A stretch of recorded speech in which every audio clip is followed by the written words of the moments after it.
Hello student, last class में हमने accounting equation से रिलेटेड एक बेसिक्स ट्रांजैक्शन का एक क्वेश्चन अटेंड किया था कि हम बेसिक जो ट्रांजैक्शन करते हैं नॉर्मल वे में हम लोग किस तरीके से करेंगे। आज हम थोड़ा सा और उसको डिफाइन करेंगे, कुछ ऐसे इनकम और एक्सपेंसेस जो कि prepaid expenses, outstanding expenses, advance income, accrued income, इन सब चीज़ों के बारे में आज हम लोग देखेंगे। अब सबसे पहले जैसे मैंने पिछले टाइम एक क्वेश्चन एज्यूम किया था, फिर एक क्वेश्चन एज्यूम करते हैं कि सबसे पहले ट्रांजैक्शन में लिख लेता हूं बिजनेस स्टार्ट टू ₹50,000।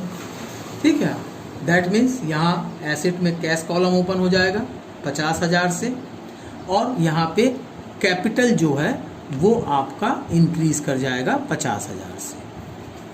ये मेरा पहला ट्रांजैक्शन कंप्लीट हो गया। अब आपको कुछ मैं स्पेसिफिक वर्ड्स के बारे में बताऊंगा, जैसे प्रीपेड इंश्योरेंस या प्रीपेड एक्सपेंसेस। तो प्रीपेड इंश्योरेंस हो या रेंट हो या वेजेस हो, कुछ भी हो सकता है, इसको हम लोग प्रीपेड एक्सपेंसेस के नाम से जानते हैं। तो यहाँ प्रीपेड इंश्योरेंस 2,000 रुपये। प्रीपेड का मतलब होता है जो कि हम पहले से किसी को दे दें। तो इस तरह के खर्चे हमने अभी किया नहीं है, बट उसको हमने पे कर दिया, तो इसको हम लोग प्रीपेड एक्सपेंसेस के नाम से जानते हैं। जब इस तरह की एंट्री आती है तो सबसे पहले आपका एसेट साइड में प्रीपेड एक्सपेंसेस का एक कॉलम ओपन हो जाएगा। कितना दिया आपने? 2,000 रुपये।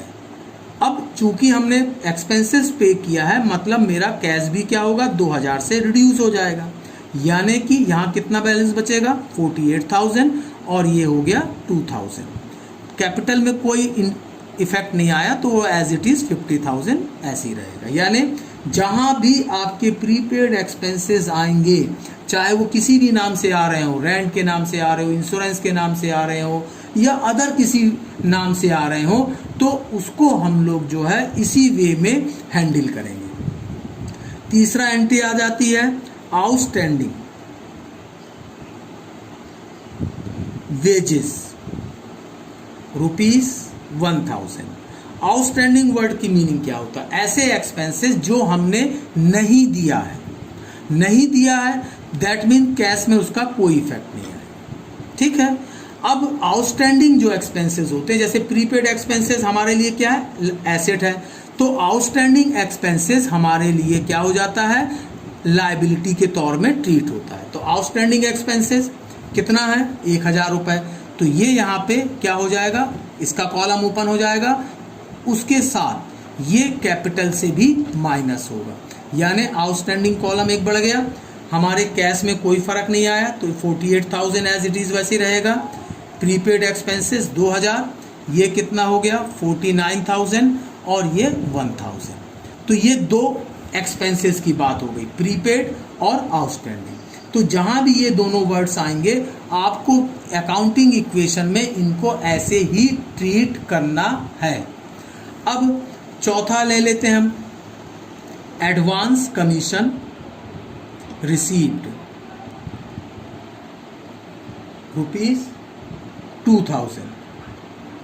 अब ये जो एडवांस कमीशन जो है ये हमारे लिए क्या है, इनकम है।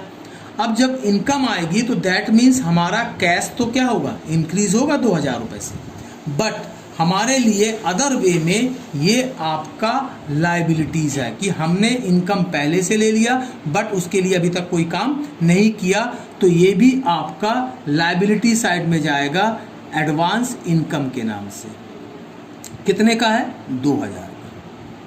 यहाँ कैश इंक्रीज हुआ, वहाँ पे एसेट इंक्रीज हो गया, दैट मीन्स आपका कैश कितना हो गया, 50,000, प्रीपेड एक्सपेंसेस 2,000, कैपिटल में कोई फर्क नहीं पड़ा, 49,000, ये आपका आउटस्टैंडिंग एक्सपेंसेस 1,000 वैसे का वैसे आ गया, और ये एडवांस इनकम 2,000। प्लस करके देख लें, 50 और 2 52,000, 49 1 50 50 प्लस 2,000 52,000।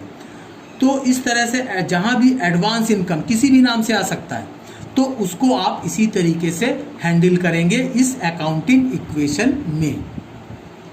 अब इसके बाद बारी आती है fifth number entry, accrued income, accrued commission received ₹5,000। Accrued commission का मतलब क्या है? एक्रूड कोई भी कहीं भी अगर ऐड हो जाता है, एक्रूड का मतलब होता है वो इनकम जो मैंने जनरेट कर लिया है बट मुझे अभी तक रिसीव नहीं हुआ है। तो इस तरह के इनकम को हम लोग एक्रूड इनकम के नाम से जानते हैं, और ये हमेशा किसी भी ऑर्गेनाइजेशन के लिए एसेट का रोल प्ले करती है। तो एक्रूड इनकम, ये एसेट साइड जो है आपका एक कॉलम ओपन हो जाएगा, यानी 5,000 रुपये क्या हो गया, ये एसेट तरफ ओपन हो गया। और कोई भी इनकम हो या प्रॉफिट हो वो आपके कैपिटल के साथ प्लस होता है, एक्सपेंसेस और लॉस कैपिटल के साथ माइनस होता है। तो दैट मीन्स ये 5,000 आल्सो ऐड हो जाएगा किसके साथ, कैपिटल के साथ। अब अगर देखें यहाँ कैश में कोई चेंजेस नहीं आए हैं, प्रीपेड 2,000 इसमें भी कोई चेंज नहीं आया है, और मेरा एक्रूड इनकम का एक कॉलम 5,000 रुपये का नया हेड ओपन हो गया। कैपिटल और लाइबिलिटी साइड देखें तो 49 और 5 54,000 कैपिटल इंक्रीज हो गया। आउटस्टैंडिंग एक्सपेंसेस में कोई चेंजेस नहीं आया, और साथ में एडवांस जो इनकम है वो मेरा 2,000 एज इट इज़ वैसे ही है। तो इस तरीके से किसी भी एक्रूड इनकम को हम लोग इसी तरीके से ट्रीट करेंगे। अब 6 number, paid interest on capital 10%। अब इंटरेस्ट ऑन कैपिटल को 10% देना है। तो मैंने क्या बताया था, जब हम बिजनेस स्टार्ट करते हैं उसमें जो भी मटेरियल, लैंड, बिल्डिंग, कैश जो भी इन्वेस्ट करते हैं तो वो किस में कन्वर्ट होता है, कैपिटल में इन्वेस्ट हो जाता है। तो हमारा यहाँ कैपिटल कितना है, 50,000। अब अगर हम 50,000 का 10% निकालेंगे तो कितना आएगा, 5,000 आएगा। तो ये फिगर जो है एक बार प्लस होगा कैपिटल के साथ और एक बार माइनस होगा कैपिटल के साथ, यानी उसी लाइन में एक बार प्लस का सिंबल के साथ, एक बार माइनस के सिंबल के साथ। अब यहाँ 50,000 कैश एज इट इज़ वैसे ही है, 2,000 प्रीपेड भी वैसे ही है, और एक्रूड इनकम भी 5,000 वैसे का वैसे ही है।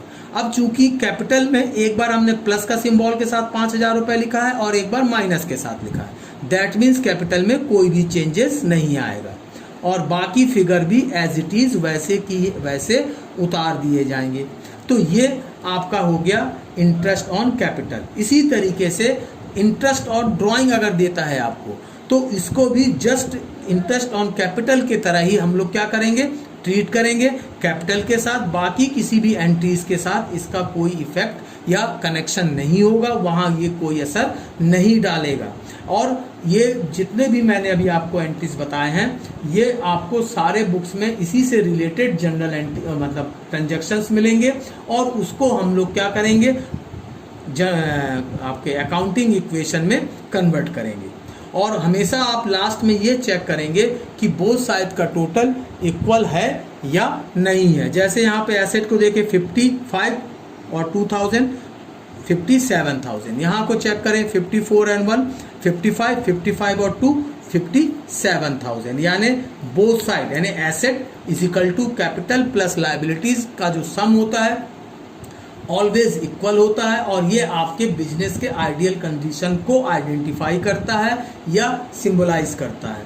और जो भी अगर एसेट इंक्रीज होता है तो आपका कैपिटल और लायबिलिटी साइड भी इंक्रीज करेगा, और अगर वो रिड्यूस हो रहा है कैपिटल और लायबिलिटी तो एसेट भी आपके साथ क्या होगा, उसके साथ रिड्यूस होगा। समरी ये है कि बोथ साइड का जो इक्वेशन का जो बेसिक फंडा है कि asset is equal to capital plus liability, ये हमेशा बराबर भी चलते रहेंगे।